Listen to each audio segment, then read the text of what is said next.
Yeah, we need big ideas. And so Sao Paulo is now caught in a gridlock of traffic, of mobility, right? And you have an incredible separation, a Gini factor between rich and poor, a big gap. And we need to bring that together. We need to build a kind of more democratic city. We need actually, we don't believe that markets are bad. Markets are good, but the market should work for a common good. And so this big shift that we're trying to say is to create maybe an urban mobility system that brings these diverse and conflicting poles together. And this is that kind of democratic plaza or center of the city that we see designed in a different way.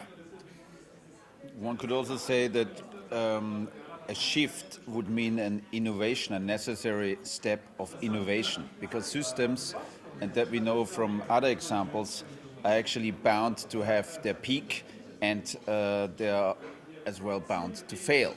So at the moment in Sao Paulo, we have reached a condition that traffic has actually come to a halt.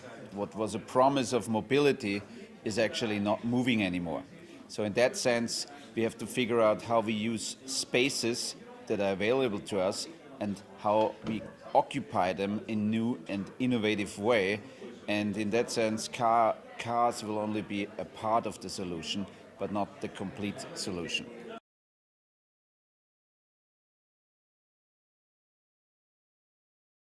The cable car, for instance, that we built in South America is actually a very old-fashioned means of infrastructure.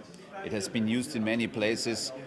General Motors, for instance, has bought up the streetcars of Los Angeles to make the car city per se, and they ran afterwards for decades in Mexico City. Today I would say it's not necessary for car companies to have a monofunctional car city, but we have to figure out how we as individuals can move through the city with different modes of transportation in the easiest and more pleasure-fulfilled way. Yeah, maybe we were talking about it's not always about moving fast, right? It could be about moving slow. It's not about getting from A to B fast. So, because now we know that as we move in the day, in the course of the day, we can actually work. So what about reintroducing a slower notion? So why not bring animals back into the city, mules, donkeys, etc.? You have them coexisting in the hill towns of Europe, right? At the same time in Greece, for instance, in Santorini. So we're not actually saying mules, but what could be a mechanical mule? What could be the vacca meccanica that Lina Bobardi talks about? How can we use technology to introduce a different system?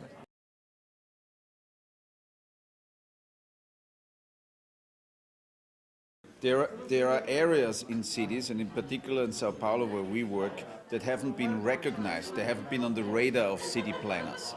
Those are, on the one hand side, favelas, which are slums, bluntly speaking, and on the other hand side, it's the central city core. The periphery, the core, and islands all over the city.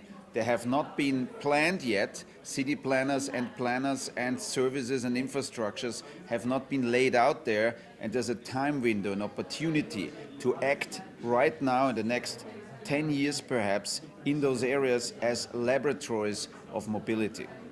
So it's about designing for failure. How do you like that?